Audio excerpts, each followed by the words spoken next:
బయటకు వచ్చి రోజు కూలి అంటే రోజు ఆ ఇడ్లీ పాత్ర లేకపోతే ఆ టిఫిన్ కూడా నడుపుతేనే కానీ పూట గడవని ఒక లేడీకి సంబంధించిన షాప్ని ఏ రకంగా ధ్వంసం చేశారో ఆవిడే బయటకు వచ్చి మాట్లాడే పరిస్థితి కనిపిస్తుంది. అంటే ఎటువంటి సందేశాలు ఇద్దాం అనుకుంటున్నారు? కనీసం ఆవిడ గురించి ఎవరు కూడా ప్రస్తావించరు, మాట్లాడరు. ఇప్పుడు ఆవిడకి జరిగిన నష్టం, అందులోనే ఆవిడ కూడా వైఎస్ఆర్సీపీ సింపథైజర్ లేదా అన్నారు. చూడండి ఒకసారి.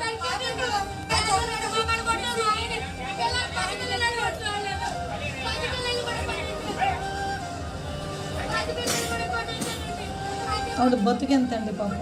ఆవిడ ఏమాత్రం ఆవిడ పరిస్థితి చెప్పండి. ఏ రోజుకి ఆ రోజు ఆవిడ అమ్ముకుంటేనే ఆ రోజు ఆవిడ తినగలదు, ఆ కుటుంబం తినగలదు. విచక్షణ రహితంగా దాడి చేయటం ఒక ఎత్తు. చూడండి, దేవతామూర్తుల ఫోటోలు కూడా కాలికేసి కొట్టి తొక్కడం. అంటే నేను ఒకటే అడుగుతున్నా, ఎలాంటి మెసేజ్ ఇద్దాం అనుకుంటున్నారు? ఇలాంటి సంఘటనలు నేను ఒకటి చూస్తూ ఉంటే ఎన్నో సంఘటనలు. ఇది నాయకుల తాలూకా నైజం అయితే, వాళ్ళ తాలూకా అంటే ఆ అధ్యక్షుల తాలూకా నైజం ఇదంతా అయితే, లిటరలీ చెప్పాలంటే వాళ్ళ నాయకులు ఒక పక్క నుంచి ఒక ఎమ్మెల్యే, ఒక ఎక్స్ఎమ్మెల్యే కిడ్నాపులు చేస్తాడు, ఇంకొక ఎమ్మెల్యే డైరెక్ట్గా దళితుల ఇంట్లోకి వెళ్ళి దళితుల ఇంట్ల మీద దాడి చేసి వాళ్ళ కొడుకుతో సైతం వెళ్ళి దాడి చేసి అక్కడున్న మహిళల తాలూకా బట్టలు చింపుతాడు. బయటకు వస్తే నీచాతినీచంగా మాట్లాడే పరిస్థితులు ఒకటి ఉన్నాయి.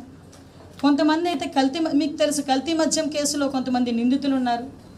అంటే ఎటు చూసినా వాళ్ళ తాలూకా గొడ్డలిపాటి అధ్యక్షుడే రకంగా ఉన్నాడు, వాళ్ళ తాలూకా నాయకులు ఎలా ఉన్నారు, వాళ్ళ తాలూకా కార్యకర్తలు మీ అందరికీ తెలుసు. మళ్ళీ ఒకసారి వేయాలి, ఒకసారి చూపించండి. అది కాదు, మరి ఈ పొట్టేళ్ళని చూడండి ఒకసారి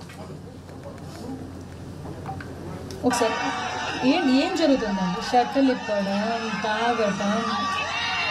అది రైతుల పరామర్శ అండి? మీరు చెప్పండి, ఇది రైతుల పరామర్శ అండి? అది రైతుల పరామర్శ? అది రైతులను అలా పరామర్శిస్తారా? సిగ్గుపడుతుందండి.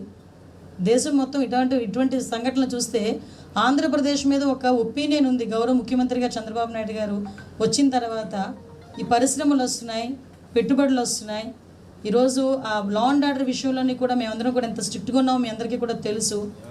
అయినప్పటికీ కూడా ఇలాంటి విధ్వంసాలు రెచ్చగొట్టి రప్పమని చెప్పి పొట్టేళ్ల తలకాయలు కోసినట్టు నరికేస్తున్నారు.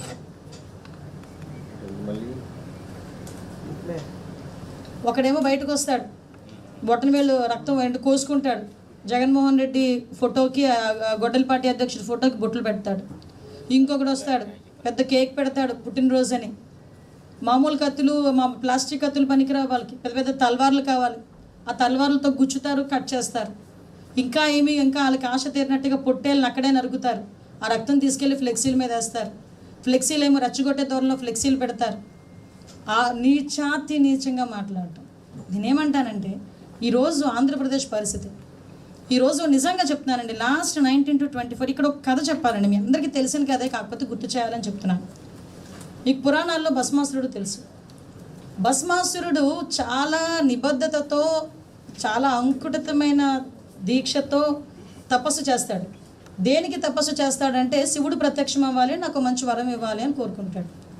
నిజంగా అతని తపస్సుగా మెచ్చి శివుడే ప్రత్యక్షమయ్యి, ఏ వరం కావాలి నాయన అంటే, నేను ఎవరి తల మీద చేయి పెడితే వాళ్ళు భస్మం అయిపోవాలి అని మంచి కోరుకున్నాడు. ఆయన ఉద్దేశంతో మంచి కోరిక. అంటే శివుడు కాసేపు ఆలోచించాడు, కానీ పోన్లే నా భక్తుడు కదా, మంచి కోరిక కోరాడు, పోన్లే ఇచ్చేద్దామని చెప్పేసి ఇచ్చేశాడు. ఆ వరం తీసుకున్న తర్వాత అతనికి అహంకారం ఎక్కువైపోయింది. ఎందుకు, నన్ను మించినోడు ఎవడూ లేడు, నేను ఎవడు తల మీద చేయి పెడతాడు చచ్చిపోతాడు, కాబట్టి నన్ను మించినోడు ఎవడు లేడని అహంకారం తలకెక్కి ఏకంగా ఎవరి తల మీద చేయి పెడదాం అనుకున్నాడు. ఎవరైతే వరం ఇచ్చారో ఆ శివుడు తల మీద చేపెట్టి శివుడిని అంతం చేద్దాం అనుకున్నాడు. ఆఖరికి శివుడు ఏం చేశాడు, ఇలాంటి అహంకారులందరికీ కూడా ఇక్కడ ఉండకూడదని చెప్పి అతని తల మీద అతనే తల పెట్టుకునేటట్టుగా చేసి అతని నాశనాన్ని అతనే తినుకొని తీసుకొచ్చేటట్టుగా శివయ్య చేశాడు. దీన్ని బట్టి అర్థమైందండి నేను ఏం చెప్పబోతున్నాను. స్పష్టంగా మాట్లాడండి తప్ప ఇబ్బంది లేని కార్యక్రమాలను కూడా ఏదో ఒక రకంగా బురద జల్లేసి మన పబ్బం గడిపేసుకుందాం, లేకపోతే అక్కడ చంద్రబాబు నాయుడు గారి దగ్గర, లోకేష్ గారి దగ్గర మార్కులు కొట్టేద్దామన్న ఆలోచన మానుకోవాలని తెలియజేస్తున్నారండి.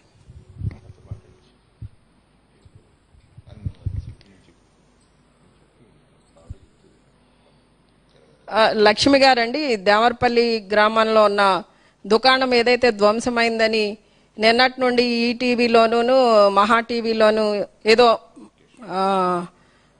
లక్ష్మి గారి కుటుంబానికి వారి దుకాణానికి జగనన్న ప్రోగ్రాం వల్ల ఏదో అన్యాయం జరిగింది, అక్కడ ఏదో విధ్వంసం జరిగిందని వాళ్ళు ప్రచారం చేస్తున్నారు.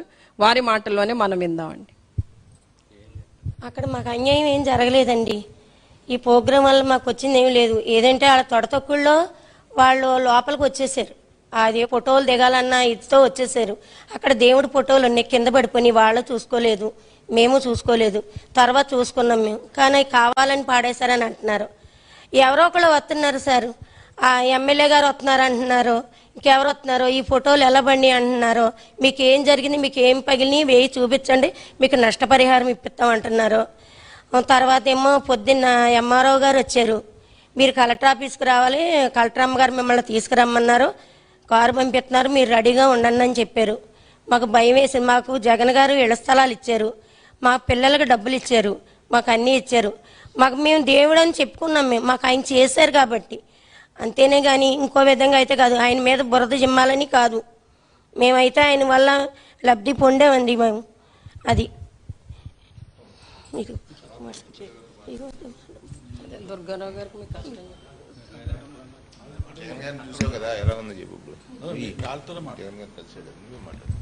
మేము జగన్ గారిని చూసామండి, మాకు సంతోషంగా ఉంది.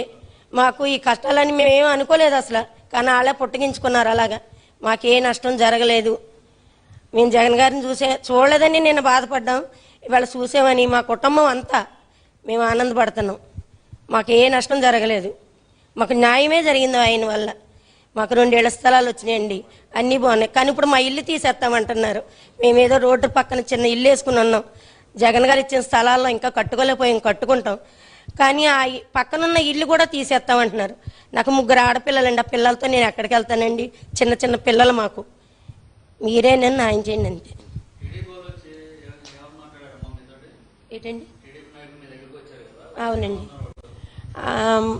అక్కడికి వెళ్ళామండి. దుర్గారావు గారు రమ్మన్నారని అక్కడికి వెళ్ళామండి. ఏమ్మ అసలు ఏం జరిగింది అన్నారు.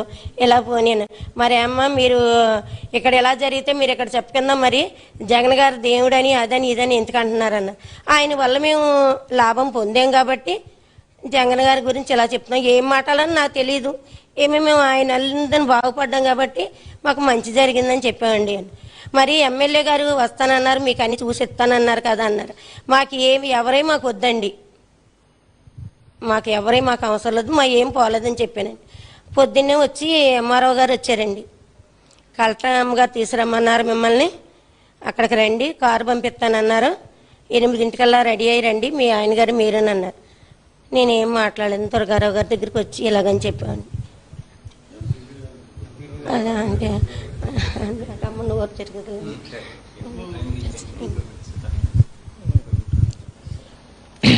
ఉండమ్మా.